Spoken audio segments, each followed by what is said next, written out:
आप में से कोई है जो समास की परिभाषा बता सकता है? हाँ बताओ, ठीक है। देखो सबसे पहले परिभाषा, क्योंकि ना 1 नंबर का क्वेश्चन जो होता है आपका परिभाषा से पूछता है। समास क्या होता है? 2 या 2 से अधिक शब्दों के संक्षेपीकरण को क्या कहते हैं? फिर से देखिएगा, 2 या 2 से अधिक शब्दों के, 2 या 2 से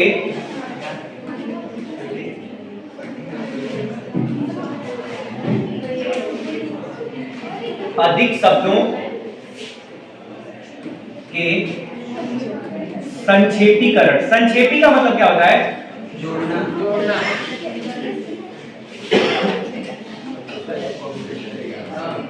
संक्षेपीकरण से बनने वाले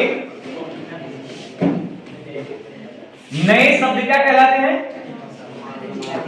2 या 2 से अधिक शब्दों के संक्षेपीकरण से बनने वाले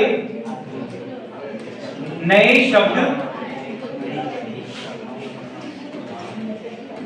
समास कहलाते हैं।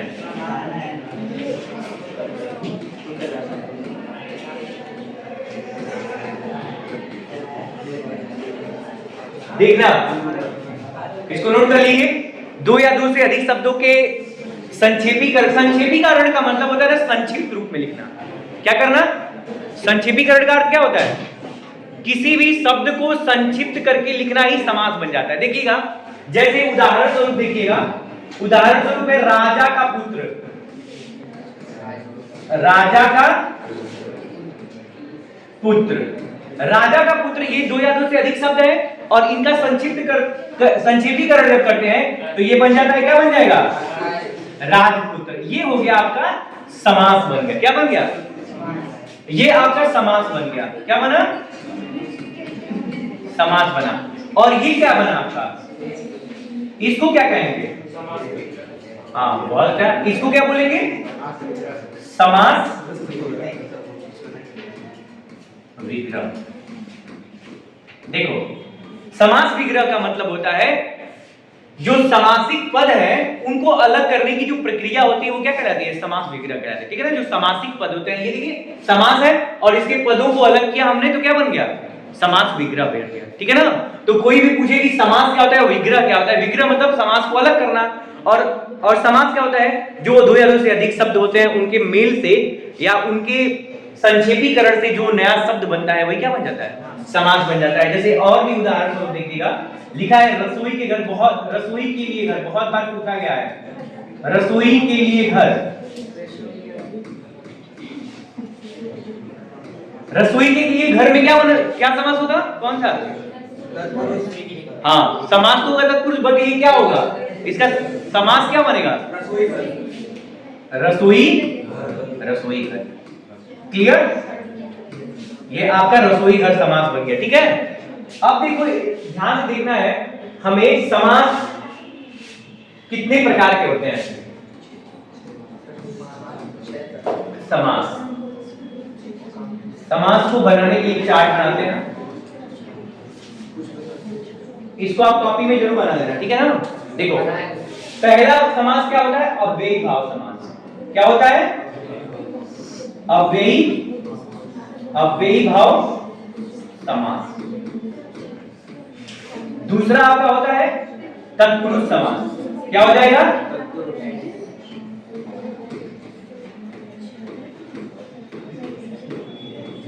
तीसरा आपका बनेगा कर्मधारय।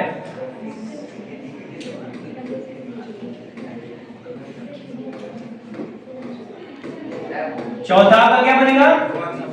द्विगु। क्या बनेगा? द्विगु समास।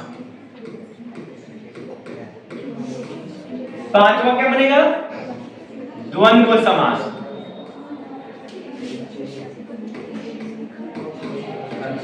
और छठा आपका क्या बनेगा? बहुब्रीहि समास।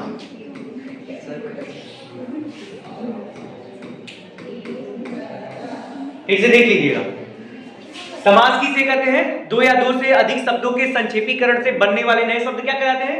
समास कहलाते हैं। समास रसोई के लिए घर यानी रसोई घर, ये समास विग्रह है और ये सामासिक पद है। समास के कितने भेद हो गए? 6। कौन कौन से? अव्ययी भाव समास, दूसरा हो गया तत्पुरुष समास, तीसरा कर्मधारय, चौथा द्विगु, पांचवा द्वंद्व और छठा बहुब्रीहि। अब इसको ध्यान से देखना, देखिएगा अव्ययी भाव समास में, इसको ना स्टार्ट में परिभाषा बता दे रहा हूं ताकि आप याद कर लेना इसको। जिस समास का पूर्व पद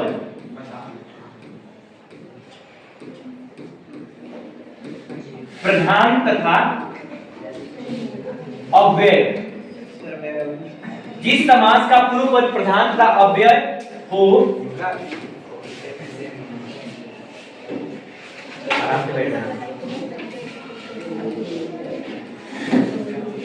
अव्ययी भाव समास कहलाता है।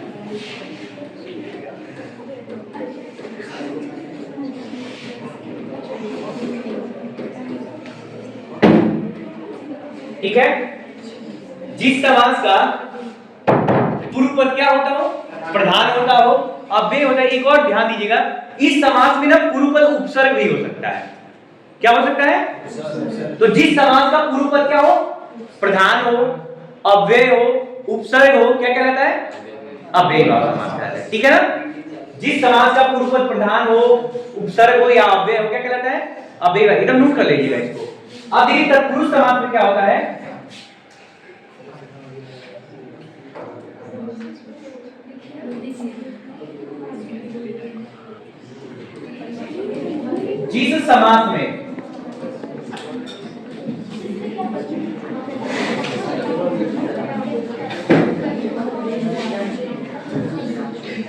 जिस समास में उत्तर पद प्रधान होता है, क्या होता है? उत्तर पद प्रधान होता है तथा कारक विभक्तियों का, तो बताया कारक विभक्तियों का क्या होता है? लोप होता है। कारक विभक्तियों का लोप होता हो।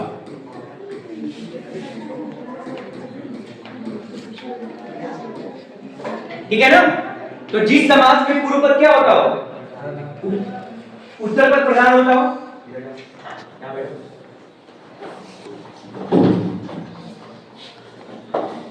जिस समास का उत्तर पद प्रधान होता है और उसमें कारक विभक्तियों का क्या होता हो? लोप होता हो। नोट करते जाइएगा। तो पूर्व पद किसमें प्रधान होता है? अव्ययी भाव समास में। उत्तर पद किसमें प्रधान होता है?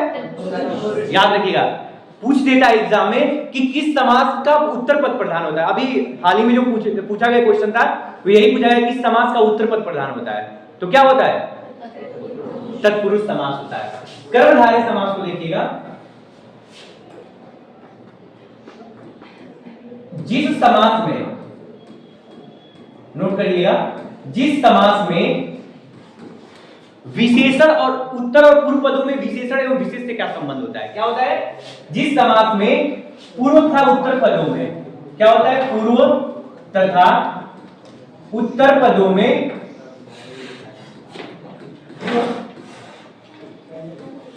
विशेषण विशेष से संबंध होता है। नोट कर लीजिएगा, विशेषण विशेष से संबंध होता है। क्या होता है? संबंध होता है।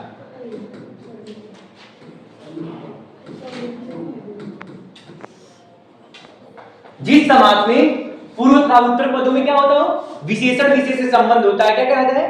कर्मधारय समास कहलाता है। कभी कभी एग्जाम में पूछ देता है नीलकमल में कौन सा समास है, ठीक है ना? तो आपको याद करना, चाहे पूछ देगा ना कि नीलकमल में कौन सा समास है, परिभाषा सहित बताइए। ठीक है, तो पहला हमने क्या देखा? अव्ययी भाव समास। जिस समास का पूर्व पद क्या होता है? अव्यय होता है, उपसर्ग होता है या प्रधान होता है। गुड। तत्पुरुष समास में क्या होता है? जिस समास में उत्तर पद प्रधान होता है और क्या होता है? साथ ही क्या होता है? हाँ, कारक विभक्तियों का लोप हो जाता है। कर्मधारय समास में क्या होता है?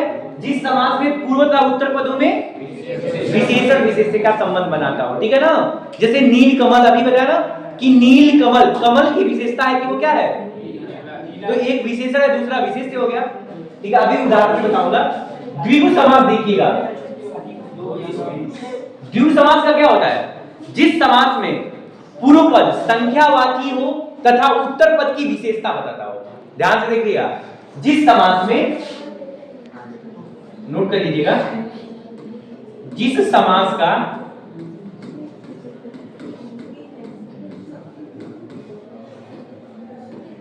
पूर्व पद क्या हो, संख्यावाची विशेषण हो, क्या होता है,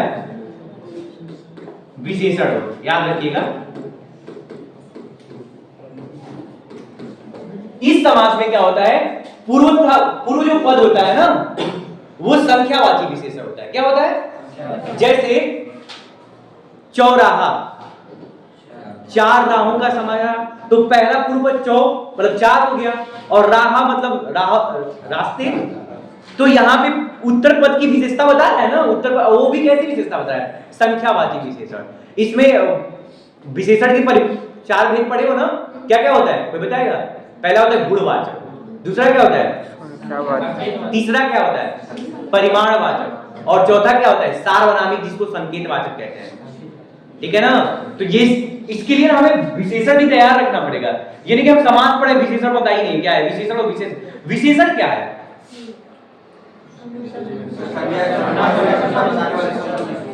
विशेषण। प्रविशेषण क्या होता है, प्रविशेषण, हाँ, जो विशेषण की विशेषता बताता हो। जैसे सीता बहुत सुंदर लिखती है, तो सुंदर तो उसकी विशेषता है ना, गुण है, लेकिन बहुत क्या है, वो विशेषण की भी विशेषता बता रहा है कि सुंदर तो लिखते लेकिन बहुत सुंदर लिखते हैं, तो बहुत क्या हो गया आपका। अब द्वंद्व समास में क्या होता है, दोनों पद प्रधान, हाँ, जिस समास के दोनों पद, पूर्व तथा उत्तर पद, विशेष मतलब कुछ और होता है क्या, हाँ बता रहा हूं, जिस समास का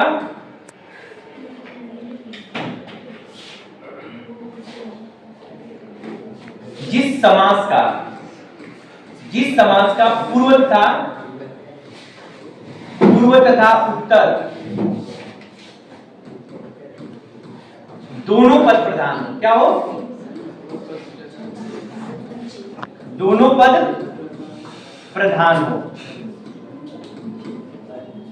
जिस समास का पूर्व तथा उत्तर दोनों पद प्रधान होता है, क्या कहलाता है, आपका द्वंद्व समास कहलाता है। द्वंद्व नहीं होता है, द्वंद्व क्या होता है, आप बहुत बार हम गलती कर देते हैं, नहीं, हम कहते हैं द्वंद्व समास, द्वंद्व नहीं है, क्या है, ऐसे ही बहुब्रीहि समास को पढ़ते समय हम गलतियां करते हैं। देखिए इसमें छोटी की मात्रा है, ह पे, बहुब्रीहि, क्या होगा, हम क्या बोलते हैं, बहुब्रीहि, मतलब अर्थ का अनर्थ कर देते हैं।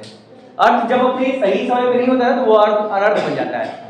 जैसे मान लीजिए कि आपसे कहा जाए कि किसी की शादी को, लड़के की शादी तय हो रही है, तो कहा जाए ना लड़का खाता पीता फैमिली का है, परिवार का है, तो ये तो सही है। लेकिन कहा जाए लड़का पीता खाता है, बात वही है, ध्यान देना कितना अंतर है। लड़का खाता पीता है तो ये तो अच्छा बात है, लेकिन अगर लड़का खाता पीता है, हाँ पीता खाता है, वही खाता पीता है, ये भी तो हो सकता है ना। तो तुरंत दिमाग में बैठ जाता है लोगों के कि भाई वो तो गड़बड़ है, हाँ जो भी ठीक है। यहाँ देखो बहुब्रीहि समास में क्या होता है, दोनों पद प्रधान नहीं होते, हाँ, इस समास के पूर्व तथा उत्तर दोनों पद प्रधान नहीं होते, तीसरा पद प्रधान होता है। थोड़ा सा रुको, देखना, जिस समास में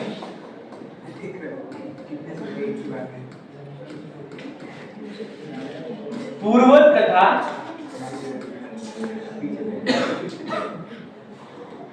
उत्तर दोनों पद प्रधान न होकर कोई अन्य पद प्रधान होता है, क्या होता है, अन्य पद प्रधान होता है।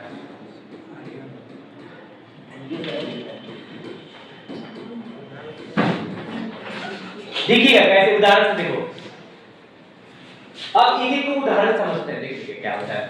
अब बेभाव समास, समासिक पद में पहला पद अव्यय होता है, उपसर्ग होता है, या एक और बताओ, अव्यय हो, प्रधान हो और उपसर्ग हो, ठीक है ना। जैसे निडर, बिना डरे, नी क्या है यहाँ पे, प्रधान है ना, बिना डरे, यथासंभव, यथाशक्ति, नोट भी करते जाओ, एक एक करके नोट करो। अब यहाँ जगह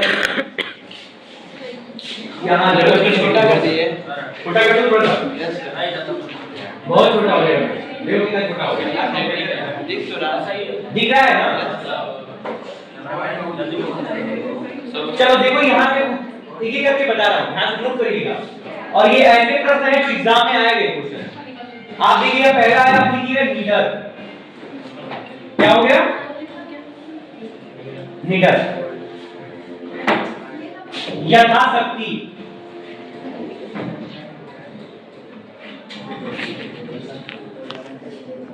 लिखिए निडर, यथाशक्ति, यथासंभव,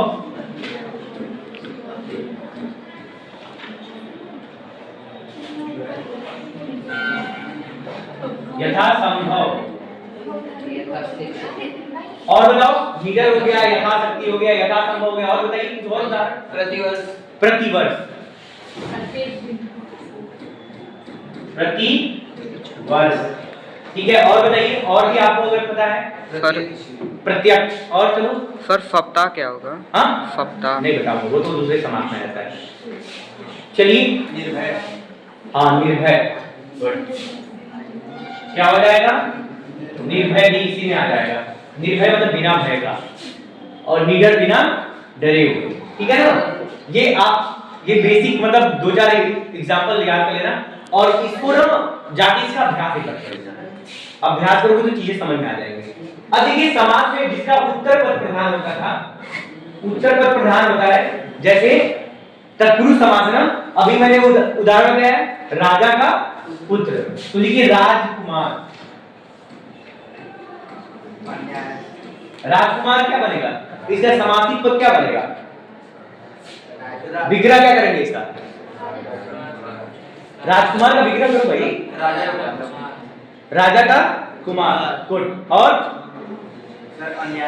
अन्याय, अन्याय कैसे होगा, कैसे, अरे सर उसमें नकारात्मक है। अरे तो वो अलग बताऊंगा, न्याय तत्पुरुष समास है, वो तत्पुरुष का भेद है, वो अलग से बताऊंगा, वो नौ तत्पुरुष। बताओ। और बताइए,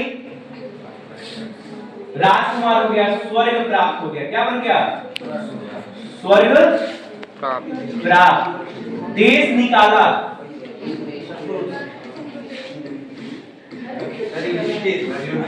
युधिष्ठिर, युद्ध में स्थिर,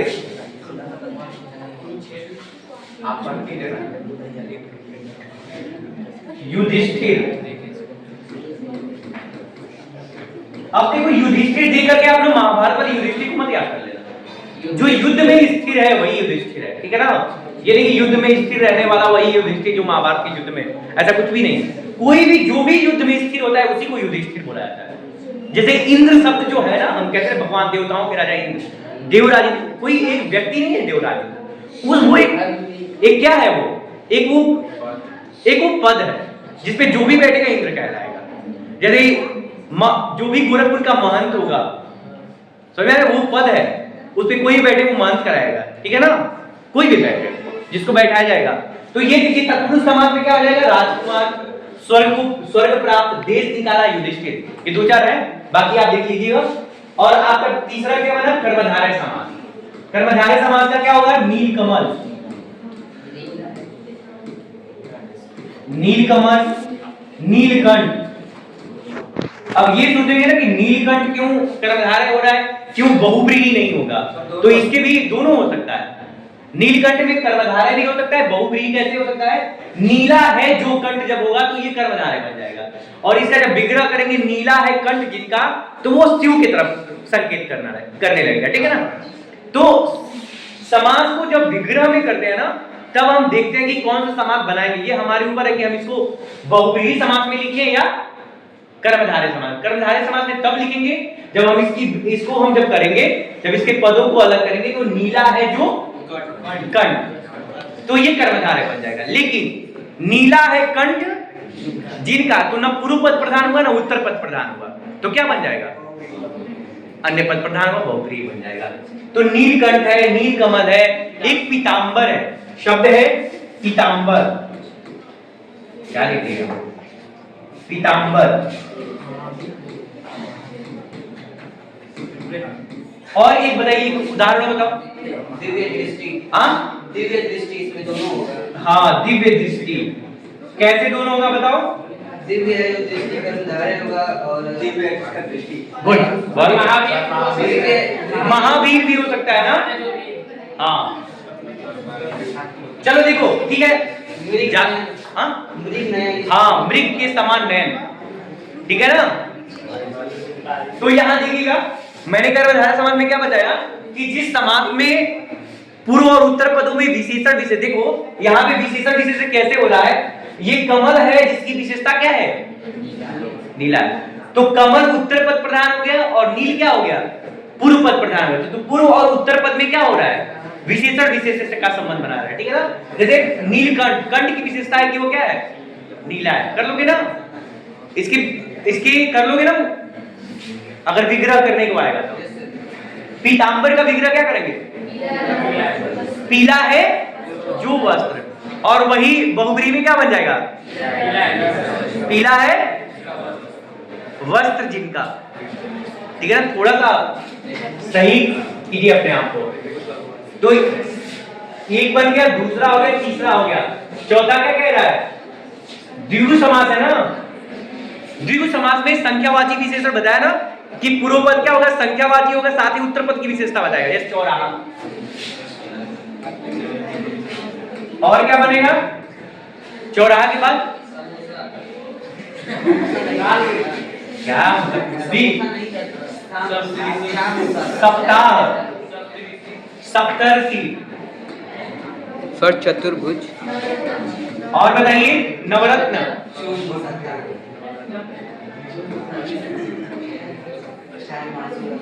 अच्छा, ये नवरत्न इसमें भी कर्मधारय में बन सकता है। नौ है जो रत्न, पंजाब भी हो सकता है ना? हाँ, पंजाब भी होता है। गुड, बहुत अच्छा। पंजाब मतलब 5 नदियों का समाहार होता है वो पंजाब। कौन सी 5 नदियां हैं पंजाब में? रवि, हाँ रवि, हाँ इंडस, हाँ, चेनाब और बीज। चिनाब और क्या कुछ भी बोल देते हो। चेनाब जम्मू कश्मीर। फिर से जाके पढ़ना उसको। चलो देखो, तो हमने क्या देखा? हमने देखा कि तीनों और बात कर रहे हैं, यही देखा हमने। और अभी फिर से अलग करेंगे। अलग करने में मुझे बड़ा मजा आता है। हाँ, पता है ना आप लोगों को, बहुत पहले से पता होगा मेरे बारे में। हाँ, नहीं तो पैरासीटामॉल मिल जाएगा। और फिर एकदम ठंडी में पैरासीटामॉल, एकदम बताइए कैसा होगा? बहुत मजा आएगा। तो देखो, जिस समास का पूर्व पद अव्यय हो, उत्तर हो, प्रधान हो, क्या कहलाता है? भूलती नहीं है सब। हाँ, बोलो। जिस समास का उत्तर पद प्रधान होता है, जिस समास में दोनों पद प्रधान होता है, और जिस समास का पूर्व पद संख्यावाची विशेषण हो, और जिस समास में विशेषण विशेष संबंध हो, ये भी द्वंद्व में अटके हुए हैं। कर्मधारय होता है। और जिस समास में ना पूर्व पद प्रधान होता है ना उत्तर पद प्रधान, एकदम याद कर लेना, 1 नंबर पक्का हो गया, याद रखिएगा ये परिभाषा से। हाँ, 1 नंबर कम जानते हो, 1 नंबर से लोगों का सिलेक्शन नहीं हो पाता है, ठीक है ना? पीछे रह जाओगे। द्वंद्व समास में क्या होता है? इसका उदाहरण क्या होगा द्वंद्व समास का? माता पिता सबसे बढ़िया उदाहरण है हमारा। माता, राजा रंग, राजा, रंग, रानी। होता है ना सर? राजा रानी। राजा और रानी भी हो सकता है, राजा और रंग भी हो सकता है। देखो, राजा रंग लिख लो भाई, राजा रंग, रात दिन। क्या कितना रात दिन करोगे? बेटा बेटा, हाँ, सुबह शाम। और राधे श्याम, कृष्ण अर्जुन, कृष्ण अर्जुन, हाँ तो क्या है तो इतना बता दोगे तो इतना ही बता दोगे तो काफी है, मतलब इतने में तो हम भूल ही जाएंगे। चलो देखो, जिस समास में पूर्व और उत्तर पद न प्रधान रह के अन्य पद प्रधान होता है वो कौन सा समास होता है? बहुब्रीहि। उदाहरण, चलिए उदाहरण बताओ, एक ही उदाहरण बस। त्रिलोचन। हाँ ठीक है, क्या होगा?